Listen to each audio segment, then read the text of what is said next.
ഇന്ന് 4 മണിക്ക് ഒരു അടിപൊളി മുളക് ബജി ആയാലോ. നല്ല ബജി മുളക് അങ്ങോട്ട് കിട്ടിയിട്ടുണ്ട്. നമുക്ക് കുറച്ച് കടലമാവും ഒരു ഇച്ചിരി മൈദമാവും പിന്നെ ആവശ്യത്തിന് ഉപ്പും ഒക്കെ ഇട്ടിട്ട് നമ്മൾ ഇതിൻ്റെ ബാറ്റർ റെഡിയാക്കി. ഇനി നമ്മൾ ബാറ്ററിലേക്ക് കുറച്ച് മഞ്ഞൾപ്പൊടിയും കുറച്ച് മുളക് പൊടിയും അതേപോലെ തന്നെ സ്പെഷ്യലായിട്ട് വേറൊരു സംഭവം നമ്മൾ ചേർക്കുന്നുണ്ട്. ഒരു നുള്ളു മീറ്റ് മസാലയും കൂടെ നമ്മൾ ആഡ് ചെയ്യുന്നുണ്ട്. എന്നിട്ട് കുറച്ച് കായപ്പൊടിയും കൂടെ, എന്നിട്ട് അതിനാവശ്യത്തിന് വെള്ളമൊക്കെ ഒഴിച്ച് അത് നല്ല കൺസിസ്റ്റൻസിയിൽ, അതായത് നമുക്ക് ഈ മുളക് മുക്കിയെടുത്ത് വറക്കുന്ന പാകത്തിന് നല്ല കൺസിസ്റ്റൻസിയിലാക്കിയിട്ട് ഇത് നല്ലപോലെ മിക്സ് ചെയ്തെടുക്കുക. എന്നിട്ട് നമ്മുടെ മുളക് അതിലേക്ക് ഇട്ടിട്ട് എല്ലാം അതിലൊന്ന് കോട്ടായി വരണം. ഈ മാവ് നല്ലോണം അതിൽ കോട്ടായി പിടിച്ച് കിടക്കത്തക്ക രീതിയിൽ വേണം നമ്മുടെ ബാറ്റർ നിൽക്കാൻ.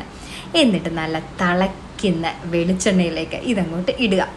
നല്ല സൗണ്ട് ആയിരിക്കും. അപ്പം തന്നെ ഇതങ്ങോട്ട് മൊരിഞ്ഞ് വരുമ്പോൾ തന്നെ വീട് മൊത്തത്തിലൊരു മണമായിരിക്കും. അപ്പം തന്നെ കാപ്പിയോ ചായയോ തിളപ്പിച്ചോ, കാരണം സംഭവം 5 മിനിറ്റ് റെഡിയാവും. ഈ നല്ല മഴ പെയ്യുന്ന സമയത്ത് ഈ മുളക് ബജിയും ഒരു കട്ടൻ ചായ അല്ലെ കട്ടൻ കാപ്പിയും ഒക്കെ ആയിട്ട് ആഹാ എന്താ സുഖം. അപ്പോൾ നിങ്ങൾക്ക് ഇഷ്ടപ്പെട്ടിട്ടുണ്ടെങ്കിൽ ഇതൊന്ന് ട്രൈ ചെയ്ത് നോക്കണേ. കൂടാതെ നമ്മുടെ ചാനൽ ഒന്ന് സബ്സ്ക്രൈബ് കൂടെ ചെയ്തൊന്ന് സപ്പോർട്ട് ചെയ്യണേ.